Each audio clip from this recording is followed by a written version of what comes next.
교회 공동체가 서로 섬김의 도로 서로를 사랑하고 또한 피차 복종하면 될 텐데 우리가 쉽게 그러지 못하는 이유가 있다면, 그렇게 공동체가 되지 못하는 이유가 있다면 그것은 바로 우리의 죄 때문일 겁니다. 죄라는 것은 바로 자기 중심성이지요. 내 뜻과 내 생각을 주장하다 보면 하나님의 뜻과 하나님의 생각이 가리워지면서 그 교회는 하나님 아래 한 공동체가 되지 못하고 시끄럽게 되는 세상의 장판이 되고 말 겁니다. 섬김의 도와 피차 복종, 그리고 그 공동체를 이루어가기 위해서 우리는 그 안에서 공동체가 되지 못하는 이유를 극복하기 위해 성경은 정말 많은 공동체적 원리를 우리에게 가르쳐주고 있습니다. 누군가는 우리가 꼭 그렇게 공동체를 이루면서 살아가야 하느냐, 나는 집에서 혼자 성경 잘 보고 교회도 예배 드리러 나가고 혼자 찬양하고 그렇게 살겠다, 성경 읽고 기도하며 살겠다라고 말씀하시는 분이 혹시라도 있을지 모르겠는데요. 전 그분들한테 꼭 물어보고 싶습니다. 성경은 정말 많이 읽어보셨나요? 성경을 읽으면 그 안에서 공동체의 얘기를 듣지 않을 수 없습니다. 성경은 수많은 공동체적 삶을 우리에게 요청하고 있고 그 원리를 우리에게 가르쳐주고 있습니다.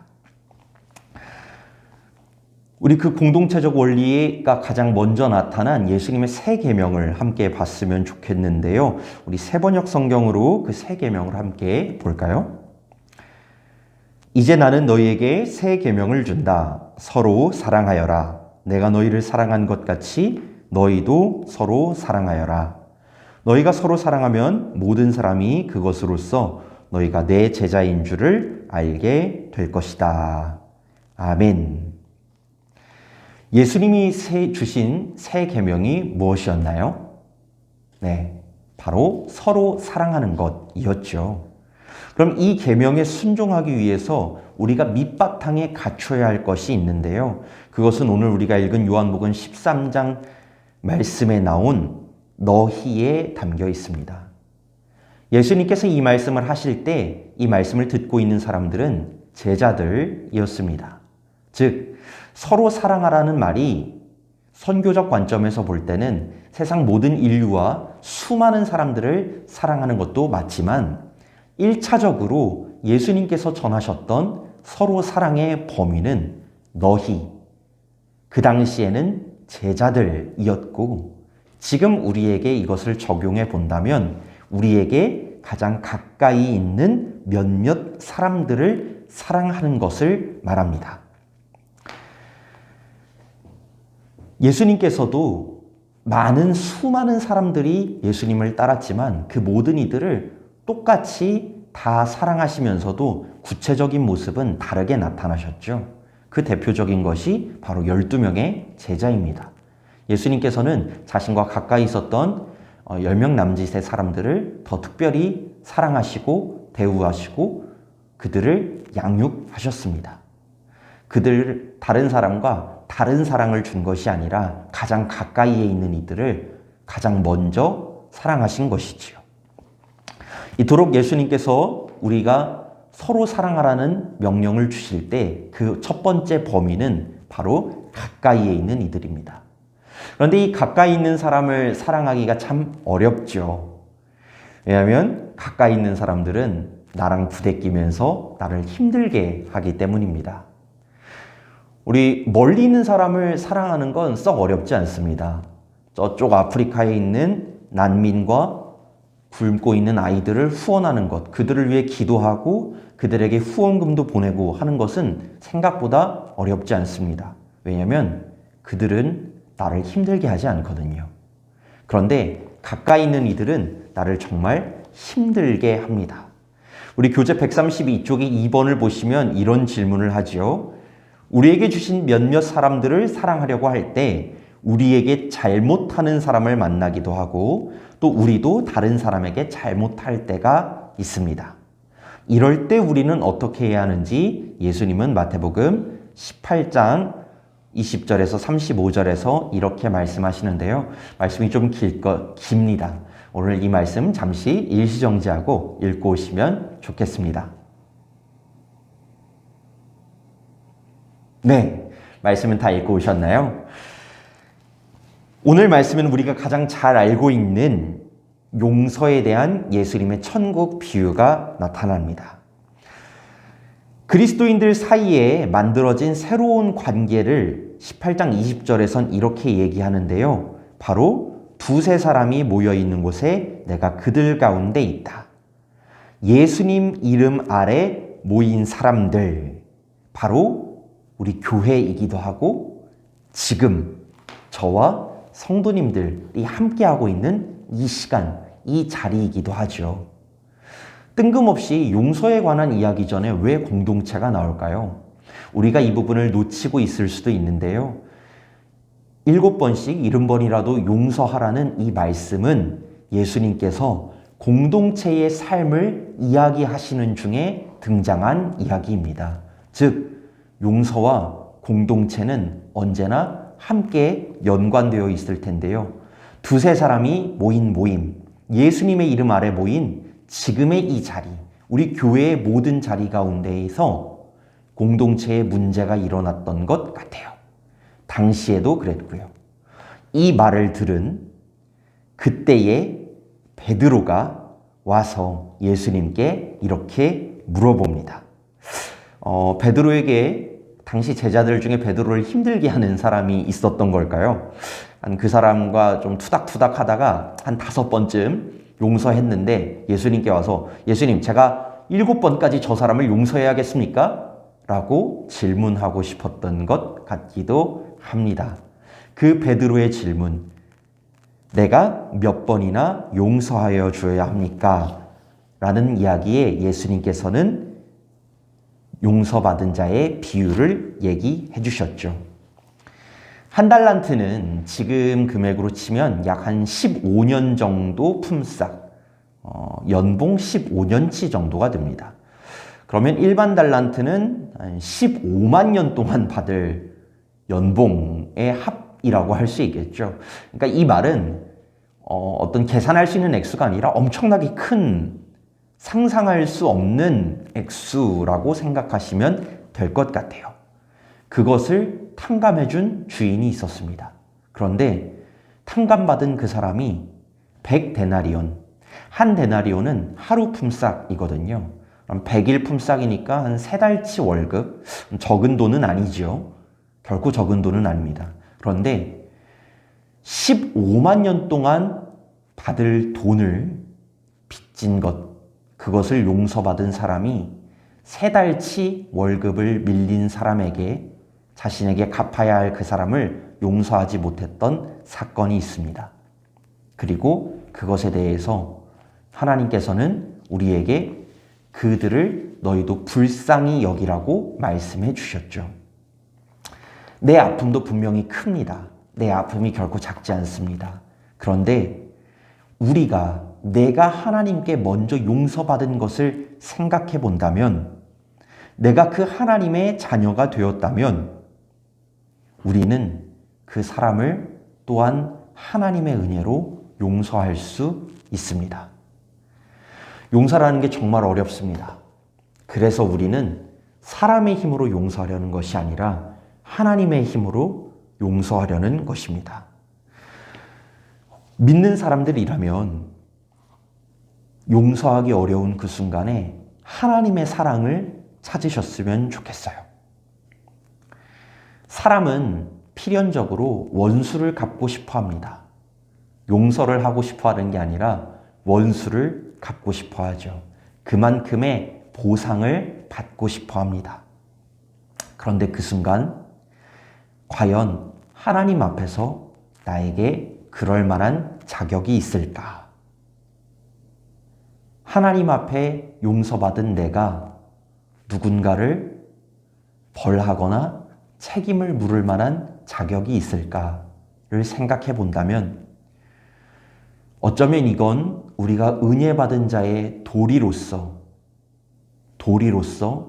하나님께 그 도리를 잊어버린 사람이 되지 않도록 우리가 기억해야 할 부분이기도 합니다.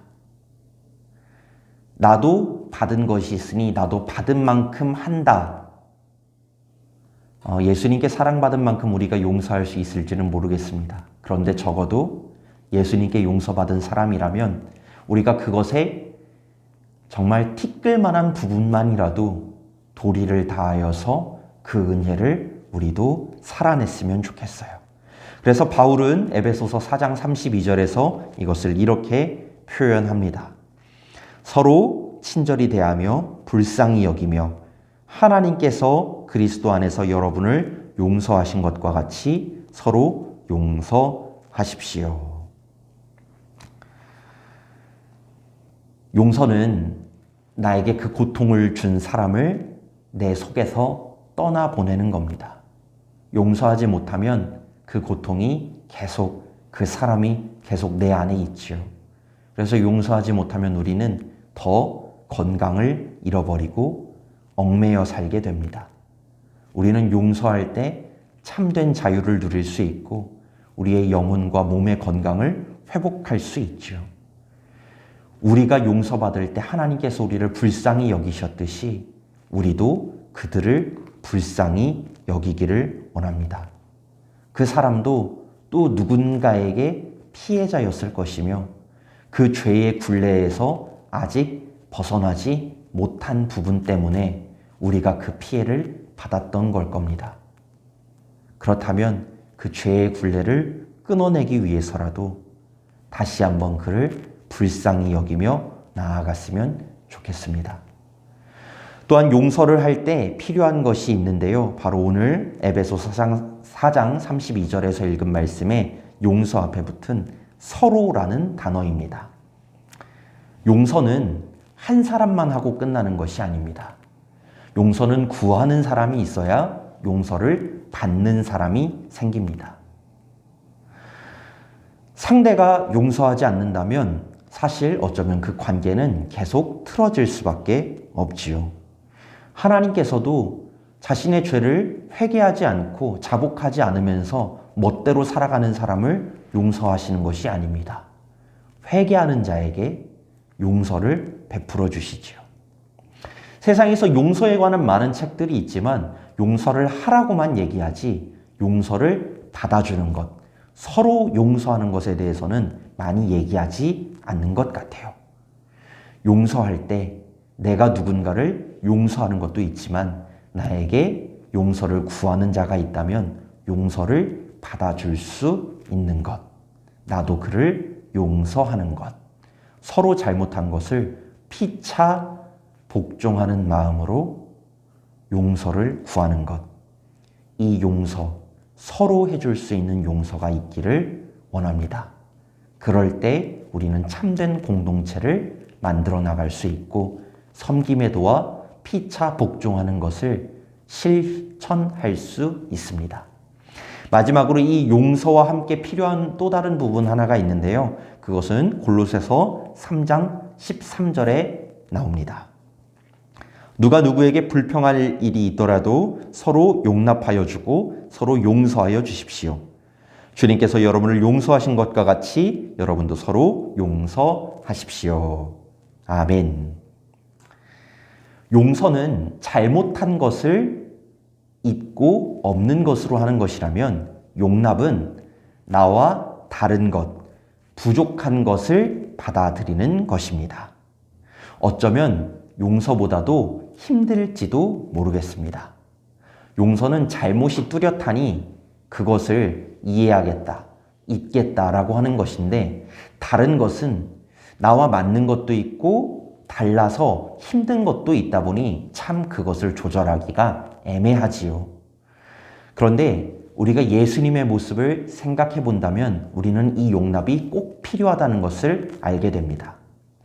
예수님께서 우리를 용서하시고 신요셉 목사, 너의 죄를 사한다 라고 용서하신 후에 하지만 난 널 용납하지 않을 거야. 용서는 했으니 이제 여기서 우리 관계는 깔끔하게 끝내자. 요새 말로 손절해 버리신다면 우리는 예수님을 믿고 따랐을까요? 예수님은 우리의 죄를 용서해 주신 것뿐만 아니라 그 모든 과거의 죄와 용서한 과정에 있는 내 모습을 용납해 주시기도 했습니다. 그렇다면 우리도 서로를 용서하는 것뿐만 아니라 용서한 그 사람을 받아들이고 다르지만 서로 틀리다고 생각하는 것이 아니라 그 사람과 함께 살아가고자 하는 용납이 필요합니다. 여기까지 한 내용을 한번 정리해 보자면 리더는 섬기는 것, 그리고 피차 복종하는 것, 용서하고 용납하는 공동체, 이것이 우리가 교회 가운데서 이루어 나가야 할 참된 사랑의 공동체의 모습이며 이것은 우리가 왕이신 그리스도께 우리가 집중할 때 가능하다는 것, 사람이 아니라 예수 그리스도의 모습을 언제나 우리의 중심에 두고 살아가야 한다는 것을 기억하시기를 바랍니다. 교회 공동체를 어떻게 세워나가고 교회 공동체 가운데 어떻게 사랑을 실천할까에 대해서 고민하면서 우리는 교회 공동체가 서로 사랑하고 섬기고 용서하고 용납할 뿐만 아니라 각자의 은사를 통해 서로의 풍성함을 누리며 채운다는 것을 마지막으로 살펴보고자 합니다.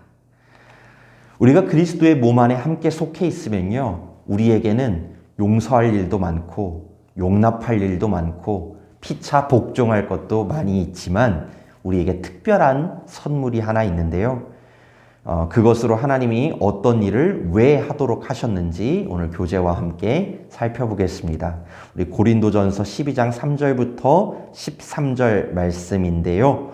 오늘 이 말씀 조금 긴 말씀인데 잠시 일시정지하셨다가 성경 말씀을 읽고 함께 다시 이어나가도록 하겠습니다.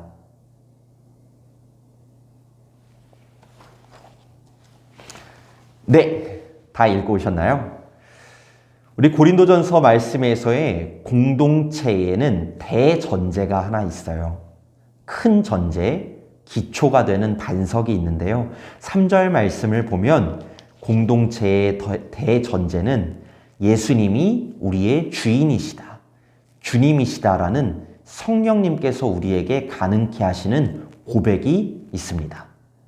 예수님이 우리의 주인이라는 고백이 없다면 우리는 공동체를 만들어갈 수도 없고 사람의 힘으로는 더더욱 할 수 없습니다. 우리는 예수님이 우리의 주인, 주님이라는 이 고백 아래에서 예수님을 우리의 최종적 권위자로서 믿고 의지하는 가운데서 공동체를 세워나갈 수 있는데요. 이 공동체 안에는 4절에서 6절, 8절에서 10절을 보면 다양성이 있고 또한 동시에 일치함이 있습니다. 다양성과 일치함이 함께 존재한다는 것, 참으로 신비한데요. 우리의 모습은 다양하지만 그 안에서 하나님을 위하여 그 다양한 것을 살아낸다는 점에서 일치하고 있지요. 특별히 그 일치함이 어떻게 드러나느냐? 우리 오늘 읽은 말씀 바로 뒤에 나오는 고린도전서 13장을 보면 사랑에 대해서 얘기를 합니다. 수많은 은사들, 다양한 모습이 이 사랑의 흐름 가운데에서 일치될 수 있다라는 것이죠. 성령님께서는 이토록 우리에게 이 다양한 모습, 특별한 선물을 주신 이유가 있는데요. 바로 7절 말씀에 나와 있습니다. 새번역 성경을 기준으로 보면 7절 말씀에서는 성령님께서 우리에게 공동의 유익, 공동의 이익을 위해서, 우리 모두의 이익을 위해서 이러한 다양한 모습을 주셨다라고 얘기합니다.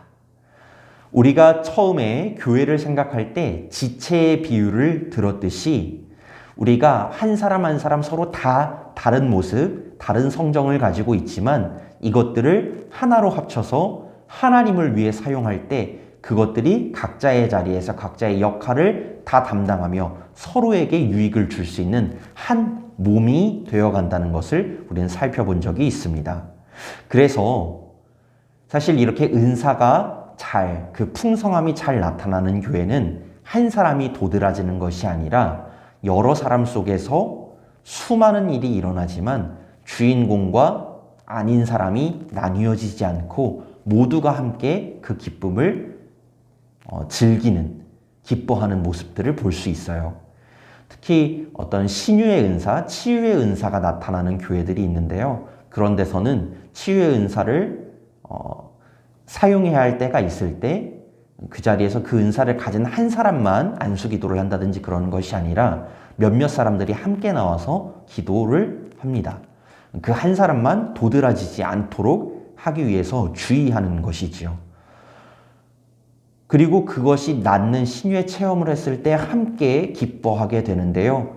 그렇지 않은 교회일수록 그 한 사람, 능력을 가진 한 사람, 그 은사가 있는 한 사람만 더 드러나게 되고, 그러다 보니 그 사람에게 무언가가 집중되고 그렇지 않은 사람들과 그런 사람들이 나뉘는 것들을 보게 되는, 교회가 갈라지게 되고 담이 생기게 되는 경우들을 볼 수 있습니다.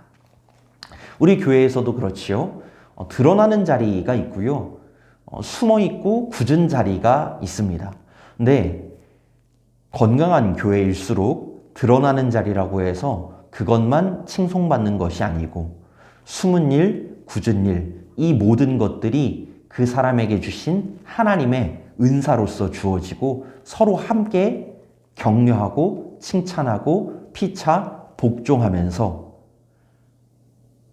아름다운 모습을 만들어 나가는 것을 볼 수 있습니다. 사실 둘 다 은사입니다. 나타나는 것을 잘하는 것도 은사이고 숨어 있어서 굳은 일을 감당하는 것도 은사지요. 집안에 보면 가장의 역할을 감당하는 것도 은사이지만 집안 곳곳에 있는 것을 눈에 밟히고 그것들을 하나하나 보이지 않는 것들을 해내는 모습도 은사일 겁니다. 그리고 그 모든 것들이 함께 될 때 우리는 정말 가정이 잘 돌아가는 것을, 교회가 잘 살아가는 것을 볼 수 있게 되죠. 오늘 12절, 13절 말씀은 그래서 다양한 사람들이 모여 하나 된 공동체를 이룬다라는 것을 강조합니다. 이런 공동체를 함께 이루어가면 하나님께서는 이 공동체에 대한 비전을 보여주시는데요. 오늘 베드로전서 2장 9절 말씀을 마지막으로 한번 읽어보도록 하겠습니다. 그러나 너희는 택하신 족속이요 왕같은 제사장들이요 거룩한 나라요 그의 소유가 된 백성이니 이는 너희를 어두운 데서 불러내어 그의 기이한 빛에 들어가게 하신 이의 아름다운 덕을 선포하게 하려 하심이라. 아멘. 하나님께서는 이렇게 공동체를 이루어가는 각자의 은사를 통해서 하나 된 공동체를 이루어가는 곳에 분명한 비전을 제시하십니다. 그것은 바로 예수 그리스도의 아름다운 덕을 선포하는 것. 이것을 조금 쉽게 풀어서 얘기하자면 하나님께 영광 돌려드리고 그것을 세상 가운데, 교회 가운데, 모든 이들 가운데 선포하는 것입니다. 이것이 우리에게 주어진 가장 핵심된 은사의 필요이자 은사의 이유입니다. 우리가 이렇게 공동체를 이루어가는 것, 우리가 아까 이전 시간에 공동체의 대전제, 예수 그리스도가 주님이시다라는 것을 고백했던 것처럼 우리의 모든 은사와 교회에서의 활동과 섬김과 복종과 용서와 용납의 목적은 예수 그리스도의 아름다우신 덕을 선포하기 위함에 있습니다. 그리고 이것이 기본 전제가 될 때 각 교회마다 하나님께서는 그 지역과 사람들, 공동체 사이에 독특한 특별한 은사들을 허락하셔서 그 지역에서 지역을 섬기는 교회 혹은 특정한 그룹, 집단을 담당하고 케어하고 기도하는 교회, 여러 가지의 모습으로 나타나게 하시지요. 오늘 이렇게 네 가지를 함께 살펴보았습니다. 우리 교재를 앞에서부터 살펴보신다면 섬김의 도를 실현하는 공동체, 그 섬김의 도라는 것 바로 리더와 따르는 이들 사이에 희생과 복종하는 것, 피차 복종하는 모습으로 나타나며 그 안에서 우리가 용서해야 할 때와 용납해야 할 때가 있다라는 것. 그리고 무엇보다 그 공동체 안에 성령님께서 허락하시는 은사가 있다라는 것. 다양한 모습으로 나타나지만 하나님 한 분을 위해서 그 은사가 사용되는 일치함이 있다라는 것을 우리 함께 보게 되었습니다. 우리 영신교회 공동체를 위하여서 우리가 함께 기도하고 또한 배우고자 하는 마음으로 이 시간 말씀을 들었는데요. 이 말씀을 보시면서 내가 어떤 섬김의 모습, 피차 복종하는 모습, 어떻게 용서할 수 있고 용납할 수 있을지 한 주간 교제의 과제물들을 수행하시면서 또한 무엇보다 하나님을 우리의 중심에 두고 기도하시면서 살아내실 수 있는 변화가 있는 오늘의 강의가 삶으로 이어질 수 있는 모두 되시기를 간절히 축원합니다. 수고하셨습니다.